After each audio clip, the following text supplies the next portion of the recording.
Before we dive into today's terrifying tale, make sure to hit that like button and subscribe to my channel. Don't forget to click the bell icon so you never miss a spine-chilling story. Let's get into it. The light in room 13. I started my job as a night receptionist at the Ashford Hotel about 6 months ago. It's a small, aging place on the outskirts of town, the kind of hotel that hardly sees guests except for the occasional traveler. Most nights, it's just me, the flickering neon sign, and the distant sound of traffic on the highway. But there's one thing I've never understood. Room 13. On my first night, I was handed the keys and explicitly told never to rent that room out. "It's been closed for years," my manager warned, her eyes wide and filled with a mix of caution and something else. Fear, perhaps. "Strange things happen in there. Just trust me." I nodded, but curiosity gnawed at me. What could possibly be so terrible about that room? Then, one night, a peculiar guest checked in. A man with a disheveled appearance and a strange, unsettling grin. He strolled up to the counter and asked for room 13. I hesitated, recalling my manager's warning. I explained that the room was unavailable, but he just laughed, his eyes glinting with something I couldn't quite place. "I have a special connection to it," he said, his voice low and conspiratorial. That night, I couldn't shake the feeling that something was off. Every hour, I glanced at the monitor, seeing the light from room 13 flicker on and off as if someone was moving around inside. I dismissed it as a faulty bulb, but a pit formed in my stomach. Why would a room that was supposed to be closed have its light on? As the days passed, I found myself constantly looking over my shoulder. There was a strange energy surrounding that room, an unshakable feeling that it held secrets better left untouched. Each time the light flickered, I felt the hairs on my neck stand on end. And then it happened again. The room was rented out, and I knew I had to find out why. Over the next few weeks, the reservations for room 13 began to pile up, almost as if someone were intentionally drawing people in. It was never the same guest, but each one had an air of unease about them. One night, a couple checked in with wide eyes and hushed voices, their nervous glances darting around the lobby. They didn't seem to belong in a place like this. I tried to convince them to choose a different room, but they insisted.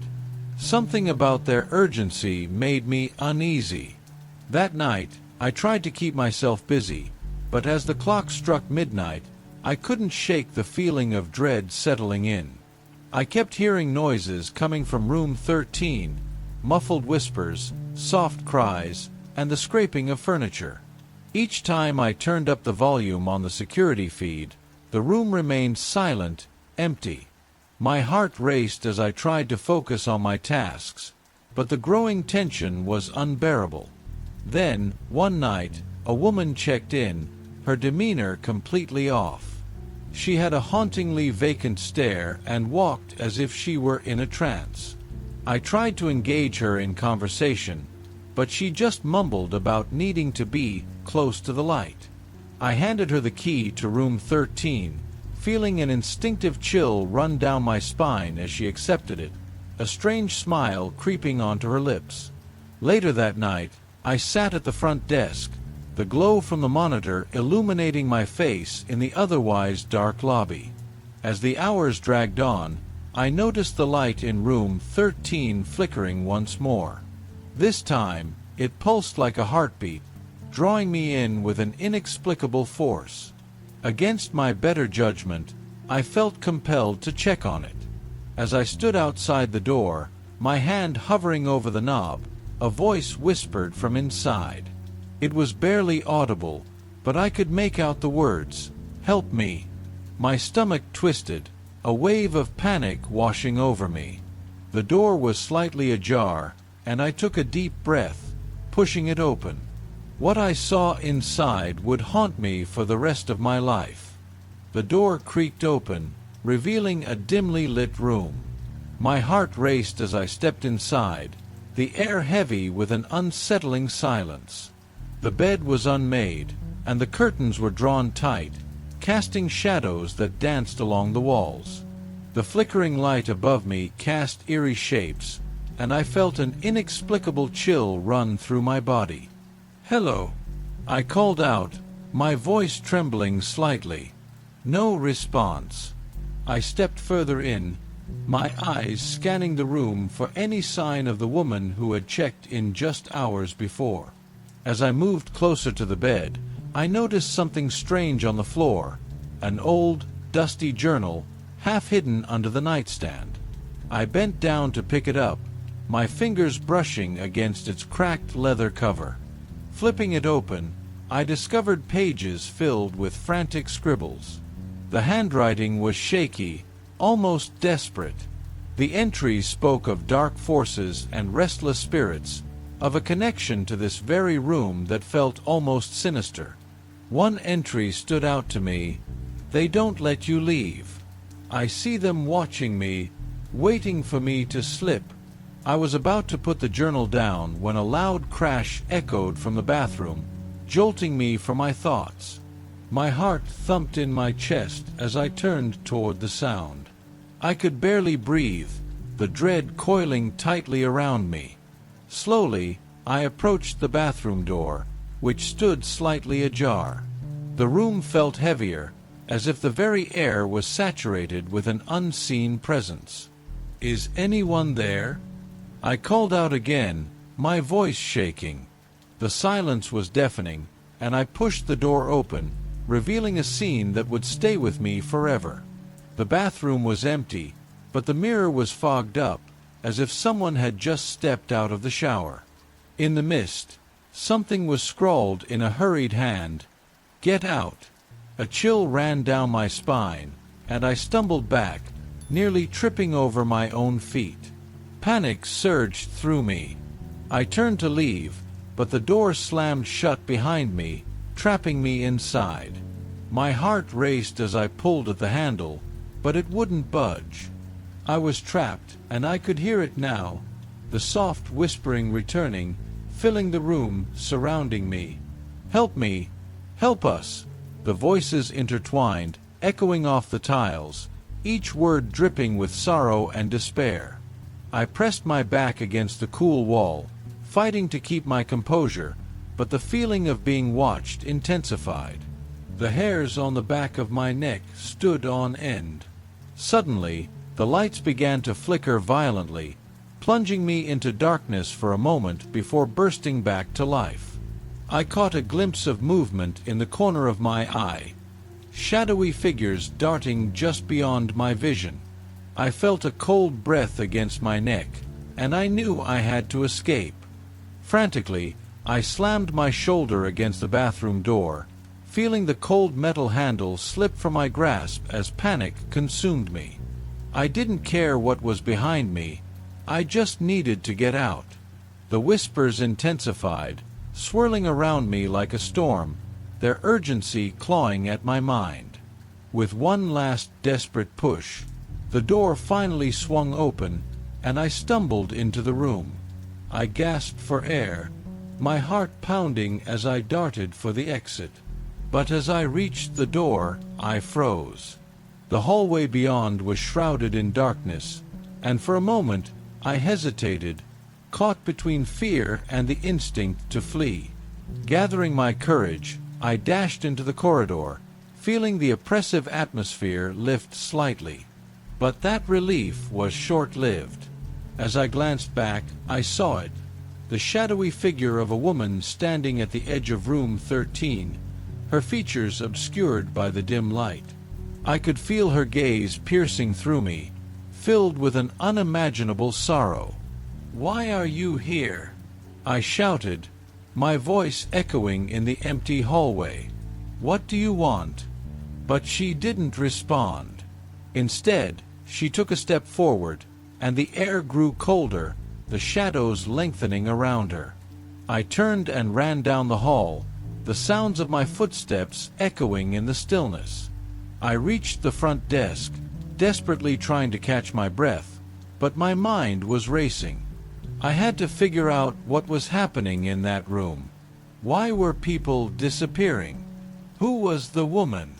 As I sat at the desk, I rifled through the hotel records, searching for clues about room 13. I dug up old newspaper articles, and what I found sent chills down my spine. Years ago, a tragedy had struck the Ashford Hotel, an unexplained fire that had claimed the lives of several guests. Room 13 had been one of the hardest-hit areas. Among the victims was a woman who matched the description of my latest guest. The more I read, the more I realized this wasn't just a coincidence. The journal I had found earlier seemed to connect to her tragic story. She had been trapped in that room, unable to move on, and now she was calling for help. I knew I had to confront the truth. I couldn't let her story end in despair. I had to go back to room 13, but this time I would be prepared. Armed with the knowledge I'd uncovered, I would face whatever darkness lay within those walls. As the clock ticked toward midnight, I steeled myself for what lay ahead. I couldn't ignore the whispers any longer. I had to confront the woman in room 13 and uncover the truth behind her tragedy. With the journal clutched tightly in my hand, I made my way back to the ominous door, my heart pounding with every step. As I reached room 13, the air felt charged with energy. I took a deep breath, my fingers trembling as I grasped the cold doorknob. The whispers echoed louder in my mind, urging me forward. "Help us! Help me!" They seemed to resonate with my very soul, intertwining with my fears. I opened the door slowly, and the familiar dim light flickered on, casting unsettling shadows across the room. The atmosphere was thick with tension, and I could feel the presence of the woman lingering, waiting for me. "I'm here," I called out, trying to keep my voice steady. "I know what happened to you." Silence enveloped me, and for a moment I thought I was alone. But then, from the corner of the room, the figure appeared, her face now illuminated by the soft glow of the light. She looked as lost as the night I had seen her, her eyes filled with sorrow and longing. "You shouldn't have come back," she whispered, her voice trembling like a fragile breeze. "I had to," I replied, my heart racing. "I can't let your story end here. I want to help you." I held up the journal, hoping she would understand that I had pieced together her past. "I know about the fire. I know what happened." Her expression changed, a flicker of hope mingling with despair. "They won't let me leave. I'm trapped in this cycle, reliving my last moments," she murmured, her voice growing fainter. "You must help me break free." In that moment, I realized that the answers lay within the journal. As I began to read aloud the words I had uncovered, I could feel the air shift, a sense of urgency filling the room. I recited the entries, the frantic pleas for help, the recounting of the night of the fire, the confusion, the fear, the desperation. As I spoke, the atmosphere changed. The shadows around the room twisted and swirled, coiling like smoke. The temperature dropped, and I could see her visage becoming clearer. She stepped closer, and for the first time, I could see the pain etched on her face. "Thank you," she whispered, her voice growing stronger. "You can set me free." With each word, I could feel the weight of her sorrow lifting, a lightness beginning to replace the darkness that had consumed her. The flickering light steadied, illuminating the room in a warm glow. Suddenly, the shadows receded, revealing the truth of what had happened in that room. I saw flashes of the fire, the chaos, the screams of those trapped.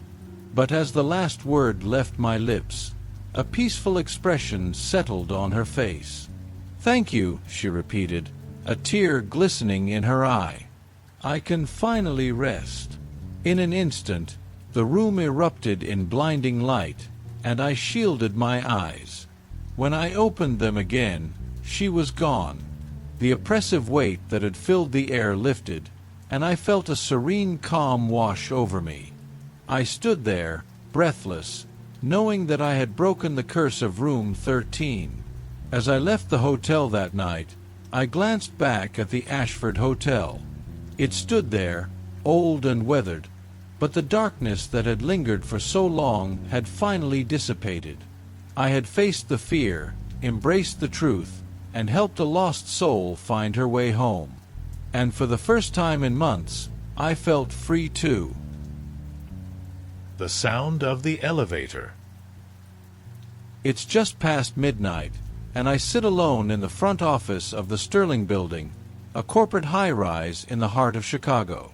The glow of my computer screen is the only light in the vast emptiness, casting long shadows that dance across the walls. As a night shift employee, I've grown accustomed to the eerie silence that envelopes the building at this hour. The hum of the HVAC system is a constant reminder that I'm not entirely alone, but the silence feels heavier somehow, as if the building itself is holding its breath. Every night, I check the same mundane tasks: monitoring security feeds, filing paperwork, and occasionally taking calls from the few employees who work late. But there's something unsettling about the nights here, something I can't quite put my finger on. Maybe it's the flickering fluorescent lights that occasionally buzz overhead, or perhaps it's the way the hallways seem to stretch into darkness, inviting the unknown. It was during one of these shifts that I first noticed the elevator. I was in the middle of a monotonous call when I heard the familiar ding echo through the lobby. The elevator doors slid open, and I watched as it revealed an empty car, the interior dimly lit. This was nothing unusual for a building like this. After all, it was late, and most of the staff had long since gone home. But what struck me as odd was the elevator stopping on the third floor, which was supposed to be locked after hours. I glanced at the security camera feed, but the screen only showed a dark hallway. I shrugged it off, assuming the elevator must have malfunctioned. As the weeks passed, the elevator's quirks became more frequent. It started stopping at odd floors, ones that hadn't been selected. I'd be working, and suddenly I'd hear the ding, only to find the doors opening to an empty hallway or an abandoned office. Each time it happened, a prickling sensation crept up my spine, igniting my curiosity. Why was it stopping there? Was it some sort of glitch, or something more? The whispers began soon after. At first, I thought it was just my imagination playing tricks on me, amplified by the solitude of the night. But one evening, as I leaned against the elevator doors waiting for it to descend, I heard them, a faint, indistinct murmur that sent chills down my spine. I glanced around, but the lobby remained empty, the air heavy with an unsettling silence. I shook my head, trying to dismiss it. It was just a draft or the wind outside. Yet, as the nights wore on, the whispers grew more persistent, echoing in the back of my mind. They were calling me, tugging at my curiosity and urging me to investigate further. I could almost make out the words, but they danced just out of reach, frustrating me. One night, as I clocked in for my shift, I decided enough was enough. I would delve into the mysteries of the Sterling Building and discover why this elevator had taken a peculiar interest in the wrong floors. Little did I know that my curiosity would lead me down a dark path, one that would uncover the shadows of the past hidden within those walls. As I settled into my shift that night, the unsettling feeling in the pit of my stomach grew stronger. I could still hear those whispers from the elevator echoing in my mind, a haunting melody that danced just beyond the threshold of comprehension. Each ding of the elevator felt like an invitation, beckoning me to uncover the secrets it held. I took a deep breath and resolved to investigate. After a few hours of mind-numbing work, I decided to dig into the building's history. The Sterling Building had always been a topic of local lore, known for its sleek architecture, but also for the strange incidents reported by employees over the years. I made my way to the small archives room tucked away in a corner of the office, hoping to find some answers.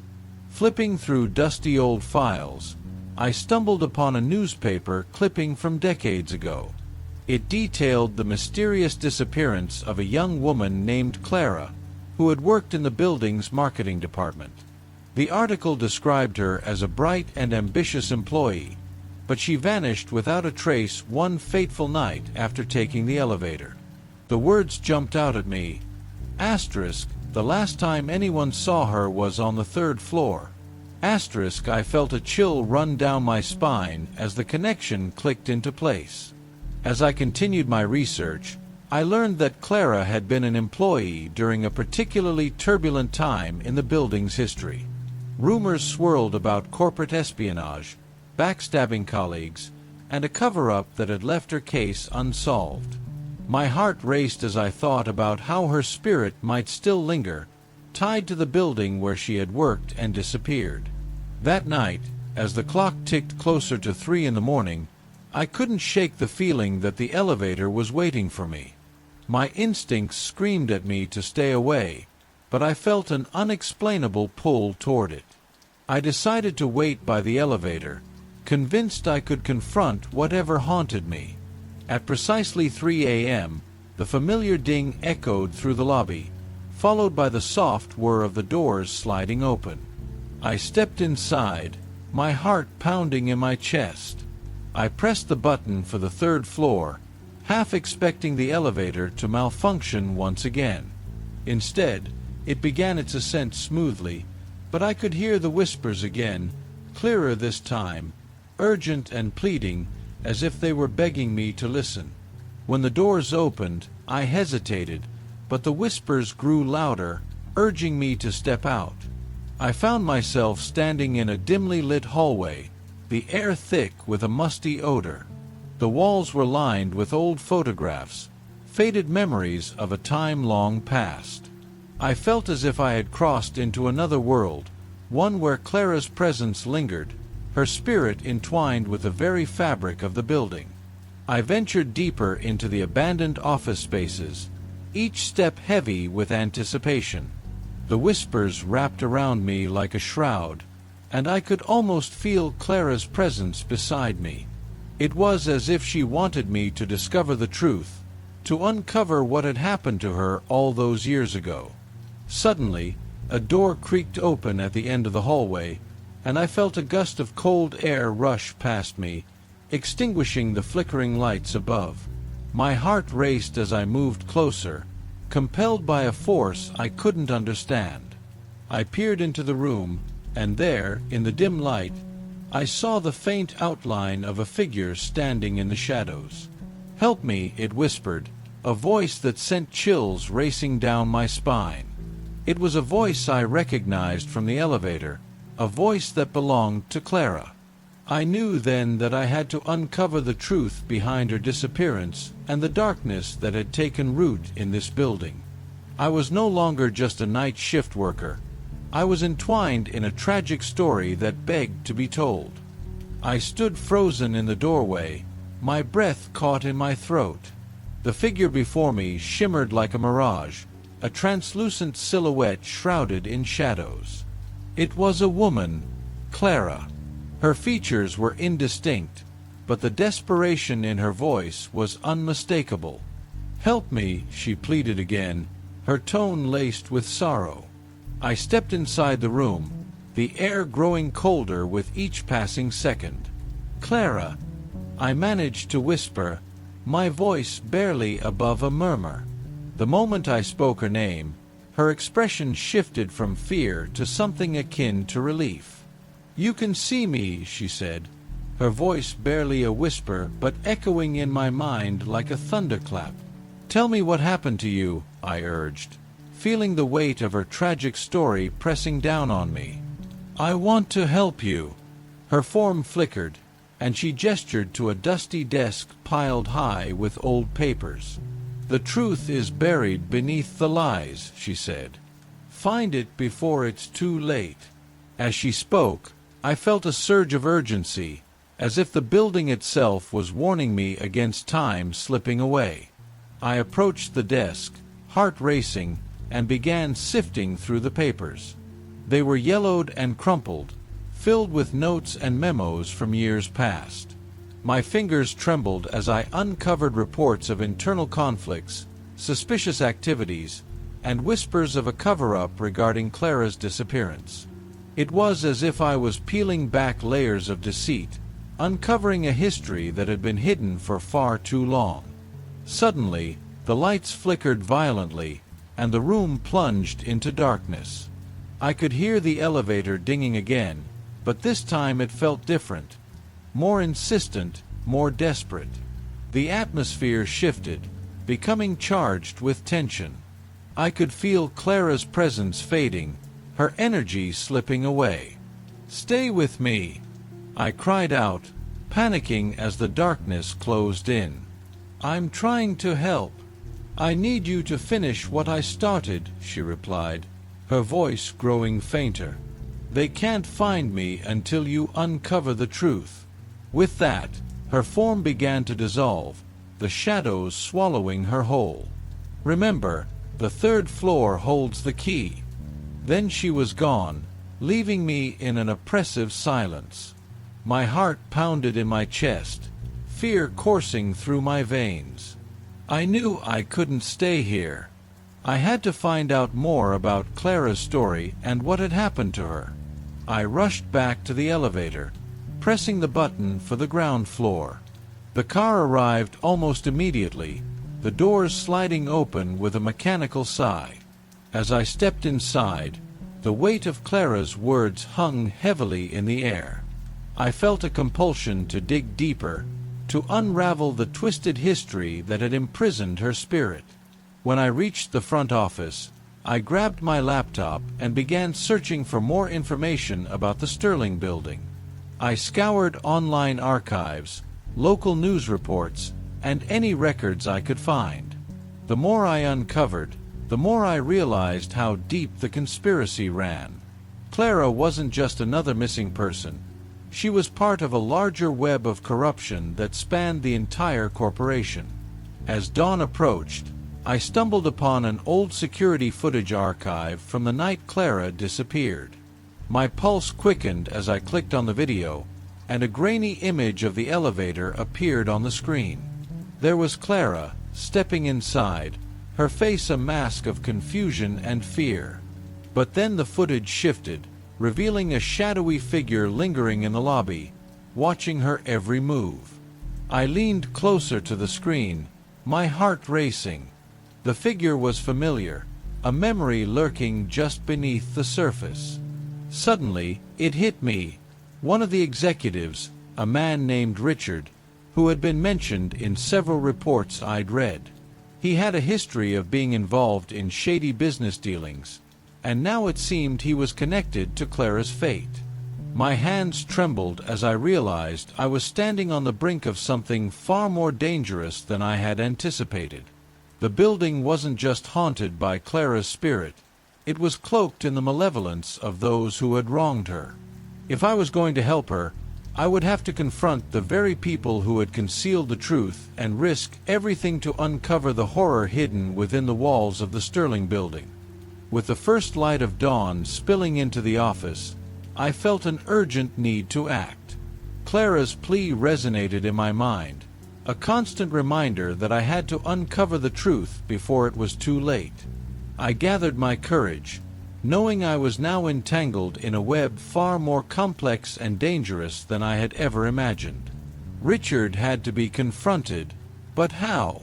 I decided to return to the building later that day, armed with the knowledge I had gathered. If Clara's spirit was tied to this place, I had to believe that I could find her again.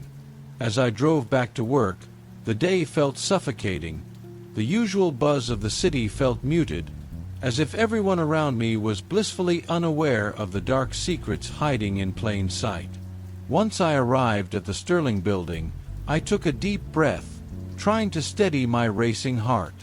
I knew Richard's office was on the top floor, a floor I had avoided up until now. It felt wrong to go up there, but it was necessary if I wanted answers. I was ready to face whatever shadows awaited me. The elevator ride felt interminable.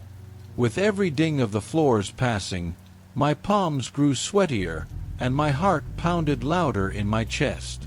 I tried to prepare myself mentally for what I might find, but no amount of rehearsing could quell the unease gnawing at me. When the elevator doors opened to the top floor, a thick silence enveloped me. I stepped out, scanning the corridor lined with sleek, modern offices. Richard's door was at the far end, slightly ajar.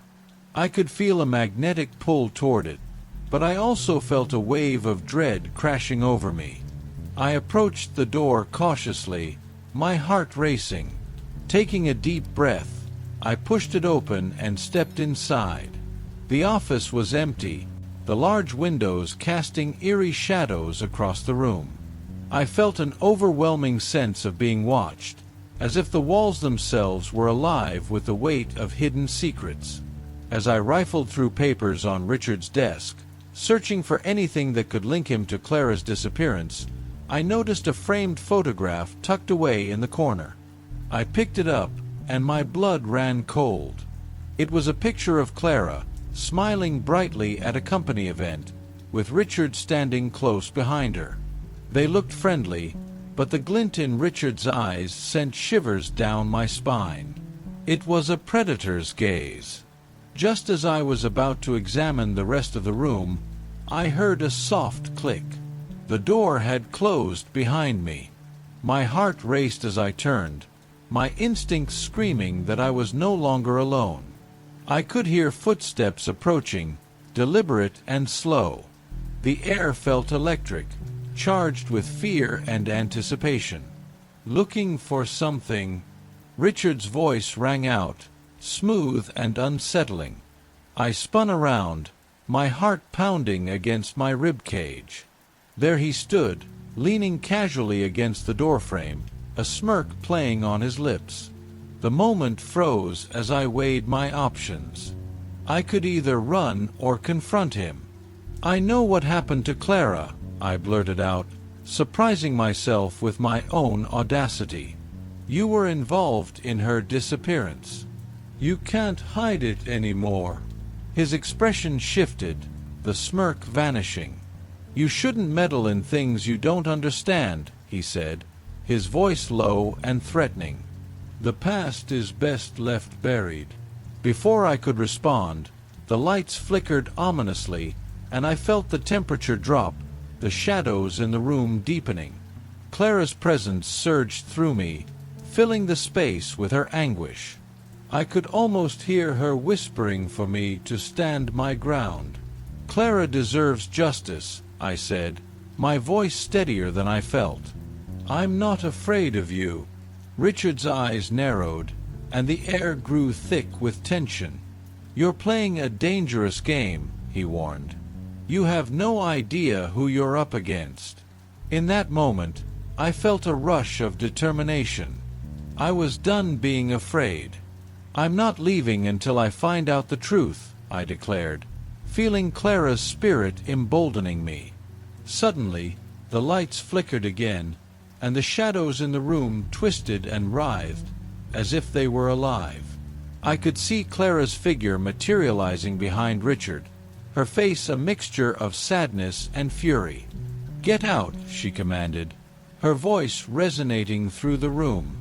The power of her spirit intensified, and I could feel it pushing against Richard, forcing him to stumble back. I took advantage of the moment and lunged for the papers scattered across his desk.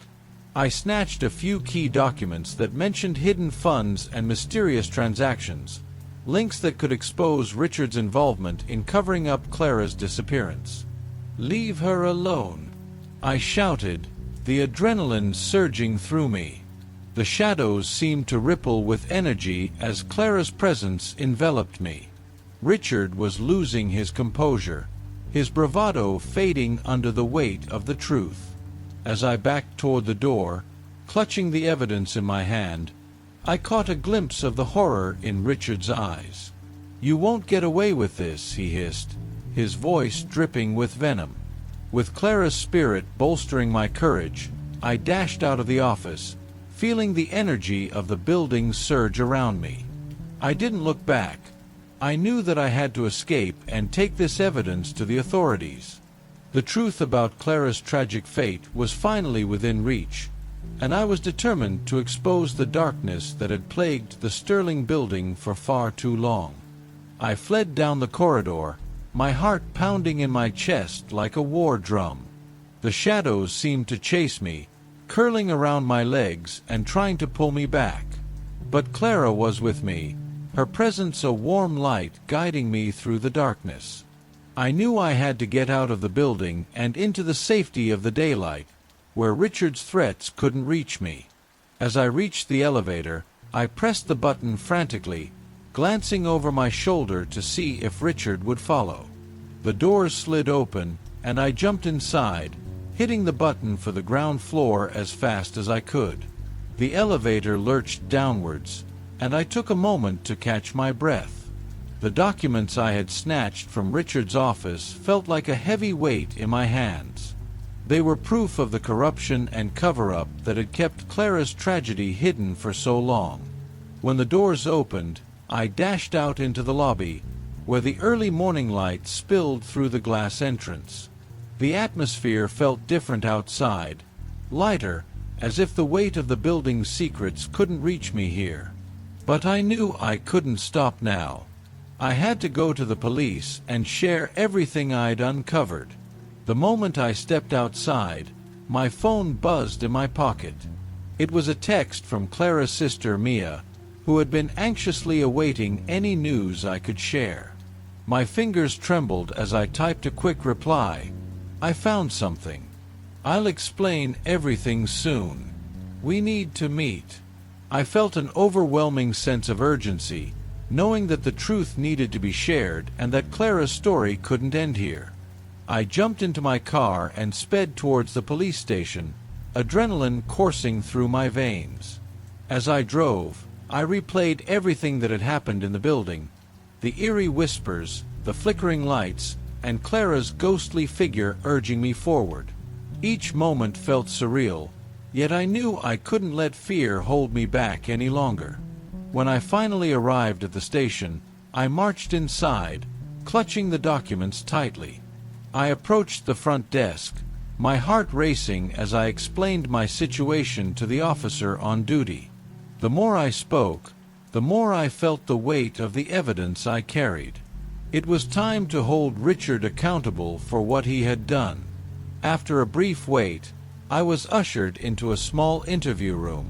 A detective, a stern-looking woman with sharp features, listened intently as I recounted my experience. I laid the documents on the table, my hands shaking as I pointed out the key pieces of evidence. "This proves Richard was involved in Clara's disappearance," I insisted, my voice steady but laced with urgency. "He was covering up something terrible, and I think it's tied to that room, the room that shouldn't have been rented out." The detective examined the papers closely, her brow furrowing with concern. "This is serious," she said, her tone shifting. "If what you're saying is true, we need to investigate immediately."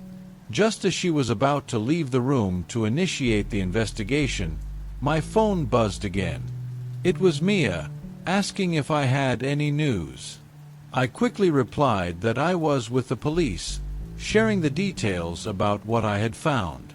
I could feel Clara's presence, a warmth and reassurance that everything was finally coming to light.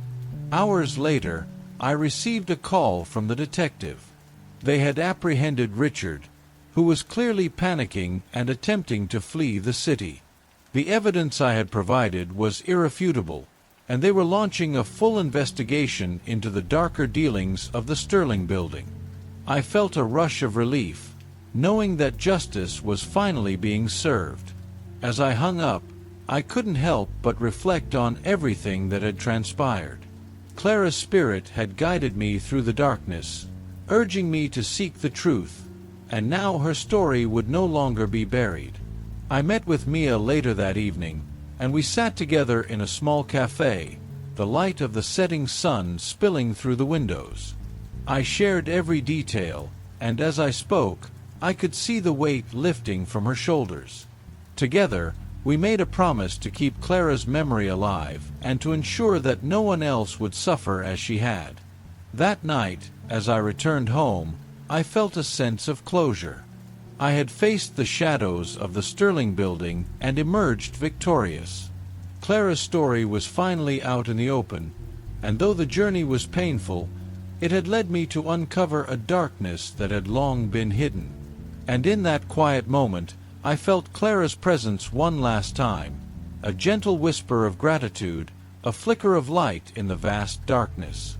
I knew that, though her spirit was free, the truth would continue to haunt the halls of the Sterling building, a reminder that the past could never truly be erased.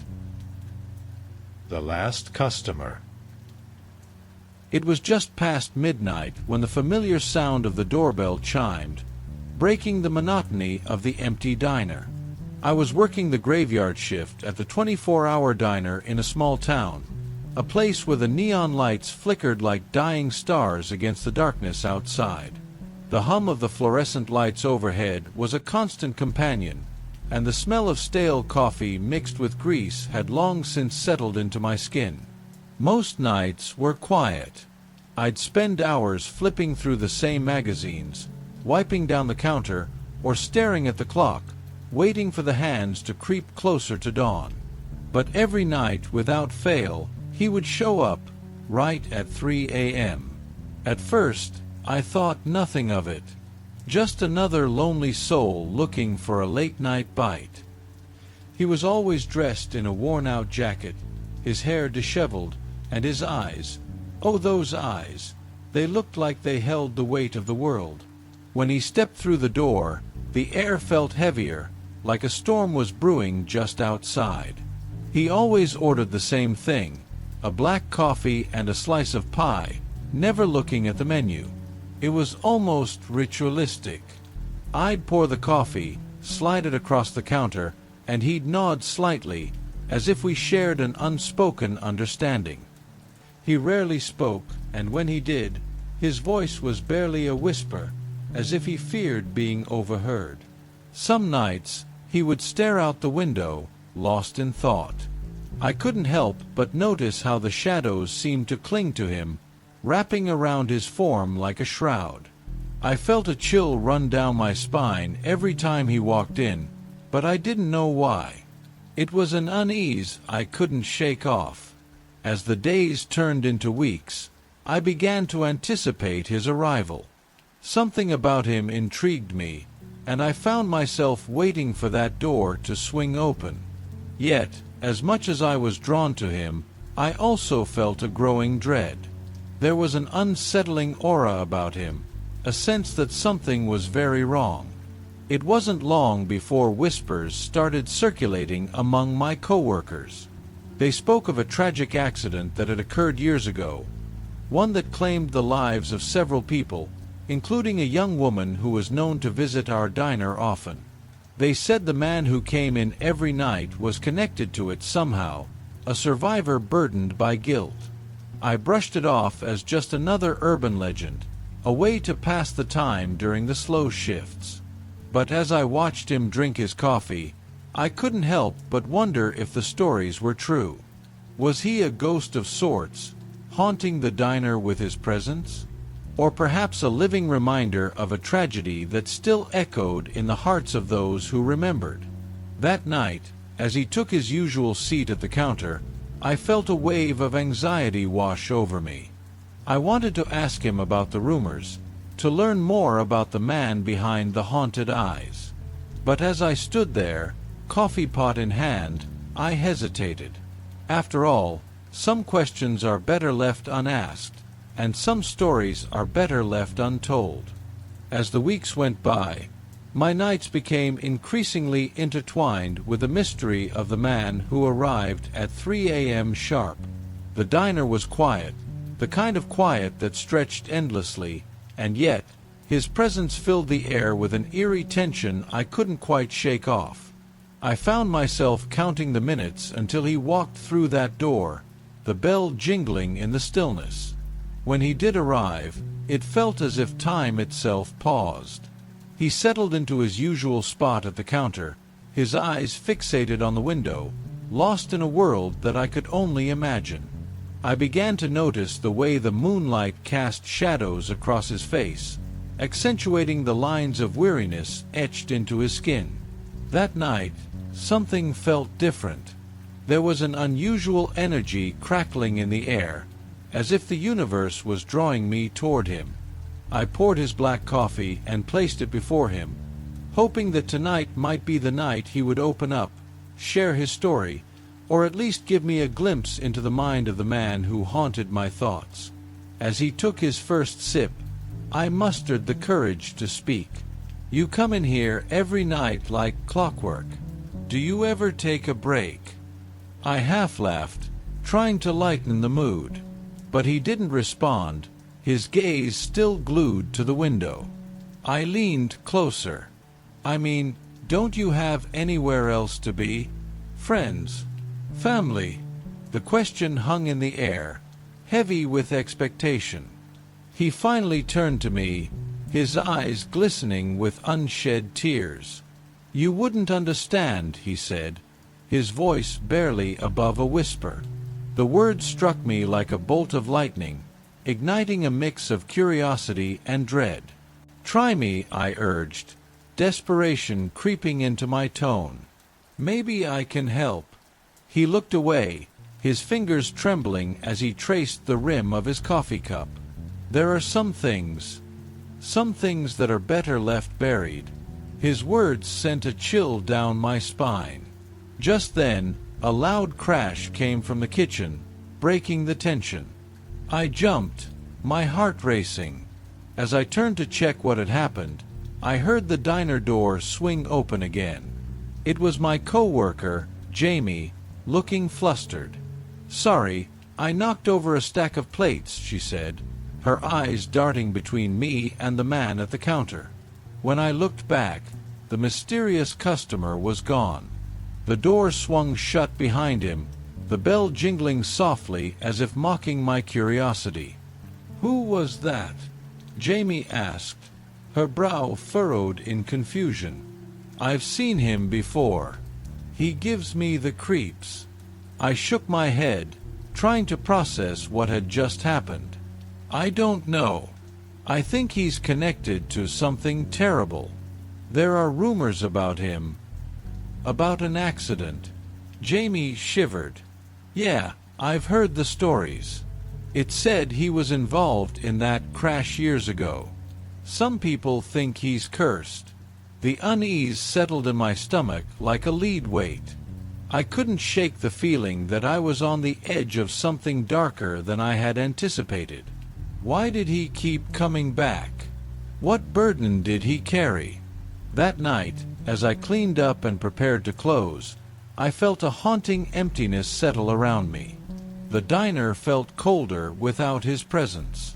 I couldn't help but wonder if the stories were true and what it would take to uncover the truth behind the man who visited me every night. The next night, I was more on edge than ever, waiting anxiously for his arrival.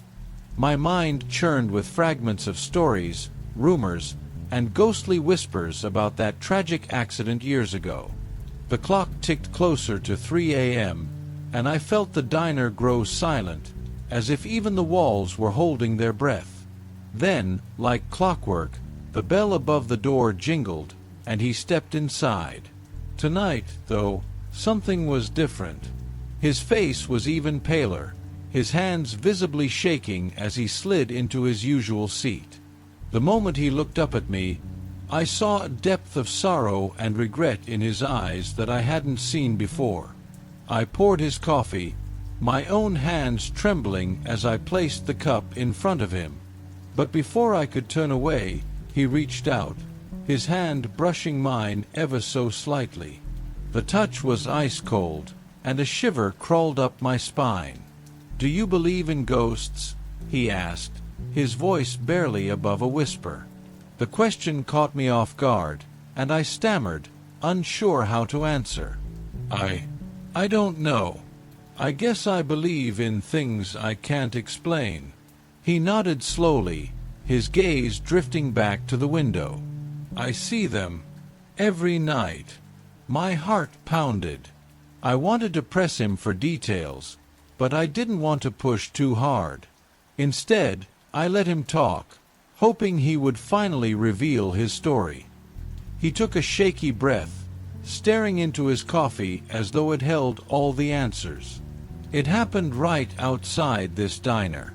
3 years ago, I was driving down the highway after a long shift, exhausted. I should have pulled over, but I just wanted to get home." His voice cracked, and he paused, swallowing hard. I could feel my stomach tighten as I waited for him to continue. "It was raining. The road was slick," he murmured. "There was a car stalled in the middle of the road, barely visible in the downpour. I didn't see it until it was too late. There was a woman in that car, young, full of life. I'll never forget her face, frozen in terror, just before." He trailed off, his hand clenching around the coffee cup, knuckles white. "I survived, but she didn't. And now, every night at 3 a.m., I come here, hoping she'll forgive me. Sometimes I even see her, just outside, watching me." My breath hitched. His words hung heavy in the air, like the silence after a funeral. I didn't know what to say. What could I say to a man haunted by something so terrible? Suddenly, he looked up at me, his eyes wide and desperate. "She never says anything, never comes inside. Just stands there, waiting." A chill ran down my spine, and I found myself glancing toward the window, half expecting to see a shadowy figure lurking just outside. But there was nothing there, just the darkness pressing against the glass. I swallowed, my mouth dry. Maybe she's waiting for something. For you to find some kind of closure." He laughed, a hollow, haunting sound. "Closure? How can I have closure when every night feels like I'm reliving it all over again? I don't know if she's a ghost or just my mind playing tricks. But I can't escape it. I can't escape her." He rose abruptly, leaving his coffee untouched. I wanted to reach out, to stop him, to offer some kind of comfort. But before I could say anything, he was gone, the bell jingling as the door swung shut behind him. I stood there, staring at the empty seat, feeling a strange, suffocating sense of dread. Outside, the wind howled, and for a moment, I thought I saw something, a figure, faint and ghostly, just beyond the glass.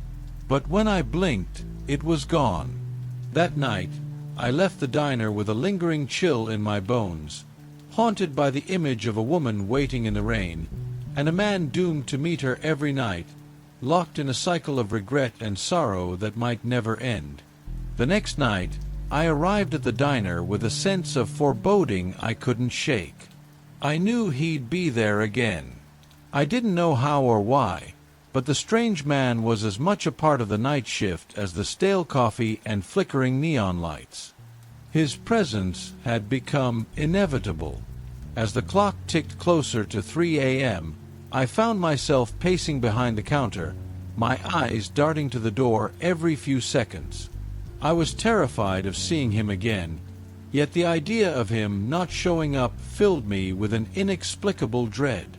Finally, the doorbell chimed, and he walked in. Tonight, his face looked even paler, his eyes hollow as if he hadn't slept in years.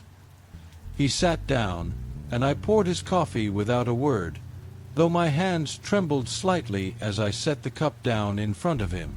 After a long silence, he finally spoke, his voice barely above a whisper. "She was there last night." The words made my skin prickle. You saw her?" I asked, my voice unsteady. He nodded, staring into his coffee as if it held the answers to some terrible mystery. "She was outside, standing in the rain.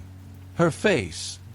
It was as if she was trapped in that final moment all over again. I tried to talk to her, but she just stood there, looking at me. I could feel her anger, her sorrow. It was like a weight pressing down on my chest. A chill ran through me, but I couldn't stop myself from asking, 'What did you say to her?' He took a shuddering breath, his eyes distant. I begged her to forgive me. I told her I never meant for any of this to happen, that I'd give anything to change that night. But she didn't move. She just watched me." The sadness in his voice was palpable, filling the air with a suffocating weight.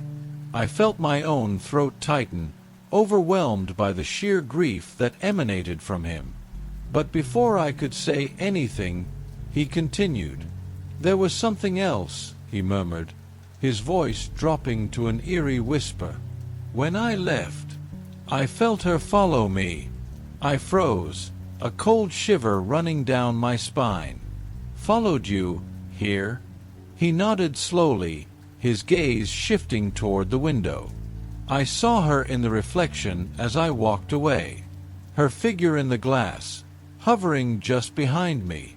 It was as if she was tethered to me, bound to follow wherever I go. His words sank into me, filling my mind with images of a ghostly figure trailing him, haunting him endlessly. Do you think she's here now?" I asked, my voice barely audible.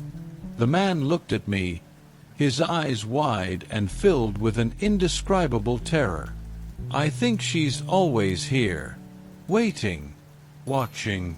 I glanced over my shoulder at the empty diner, half expecting to see her standing behind me. The shadows seemed to deepen, as though something unseen was lurking just out of sight. My pulse quickened, the silence pressing down on me with an unbearable intensity. Desperation clawed at me. I had to break the silence, to understand this unrelenting nightmare he seemed trapped in. "There must be something you can do," I urged, my voice barely a whisper. "Some way to release her." He shook his head slowly, a hopeless look in his eyes. "I've tried everything. Apologies, prayers, even avoiding this place. But it doesn't matter. She's bound to me now, like a shadow I can never escape." I felt my heart pounding in my chest, a sense of impending doom looming over me. Just then, a loud creak echoed through the diner, coming from somewhere near the door. I turned quickly, my breath catching, but saw nothing, only the empty booths and flickering neon sign casting distorted shadows across the walls. When I looked back, he was standing, ready to leave. "I don't know if there's any end to this," he said quietly, "but I keep coming here, hoping one night will be different." As he walked toward the door, a flicker of movement caught my eye. In the glass, for just a split second, I saw her, a shadowy figure standing behind him, her face pale and expressionless, eyes fixed on me with a gaze that seemed to pierce my very soul. I blinked, and she was gone, but the chill lingered, a reminder that she was always watching. He walked out, the door closing softly behind him, and the bell's jingle faded into silence. I stood there, paralyzed, my mind racing. The image of her ghostly form etched into my memory, haunting me as surely as she haunted him. That night, as I closed up the diner, I couldn't shake the feeling that I was no longer alone, that I was now part of his story, a silent witness to a tragedy that refused to rest. After that night, I could barely sleep. I was haunted by the image of that woman's ghostly face in the glass, the way her eyes seemed to pierce through me. Each night I returned to work, I felt the air grow heavier, as if the diner itself was filled with her grief, her sorrow, and her rage. I began to dread 3 a.m., watching the clock with a gnawing sense of inevitability, knowing he would walk in and that she would follow. On the final night, he arrived just as he always did. But this time, there was something different about him. His face was pale, almost translucent, and he looked thinner, as though the life had been drained from him. He sat down in silence, and I poured his coffee without a word. This time, though, he didn't touch it. He just stared at the cup, lost in some distant memory, as if he were seeing another world altogether. After a long silence, he looked up at me. "I don't think I have much time left," he whispered, his voice barely audible. "She's taking something from me. Each night, I feel myself slipping further away." A wave of panic washed over me. "What do you mean?" I asked, my voice trembling. He shook his head slowly. I thought, maybe coming here, facing her, would free me. But it's as if she's dragging me with her, binding me to that night, to this place. I can't escape it. And I think, deep down, I know I don't deserve to. I reached out, grabbing his hand before I could stop myself. His skin was ice cold, like he'd been standing out in the dead of winter. "You don't have to face this alone," I whispered, even though I knew there was little comfort I could offer. Maybe if you let her go, she'll be able to rest." He gave a faint, haunted smile, pulling his hand away. "It's too late for that. I'm already hers." Suddenly, the lights flickered, casting eerie shadows across the empty booths. And then, in the reflection of the window, I saw her, standing behind him, closer than ever before, her face twisted in sorrow and anger, her eyes fixed on him with a gaze that seemed to pull him into darkness. I blinked, but this time she didn't vanish. She lingered, her presence tangible, a force that seemed to suffocate the very air around us. He looked up at me one last time, his face filled with an expression I couldn't quite place, regret, acceptance, and something almost like peace. "Thank you," he whispered, "for listening, for trying to understand." And then he rose from his seat and turned to face her. For the first time, he acknowledged her, meeting her gaze with a look of utter submission. She raised a hand, almost gently, and in that moment, I knew he was leaving for good. As he walked toward the door, her figure faded along with him, dissolving into the shadows. The bell above the door chimed softly, and then silence. The diner felt emptier than ever, as though they had both taken a piece of it with them. I stood there for a long time, staring at the empty seat he'd left behind, trying to process what had happened. But deep down, I knew I'd witnessed something beyond my understanding. A story of grief, guilt, and a haunting that had bound two souls together in endless sorrow. The clock struck 3:01, and I knew he wouldn't be coming back. That night, when I finally left the diner, I felt a strange sense of peace, as if the air itself had been lifted. But as I locked up and walked to my car, I couldn't shake the feeling that a part of their story would linger here forever, trapped in the silence and shadows of that little 24-hour diner, waiting for the next soul who might hear their story or see her watching just beyond the glass.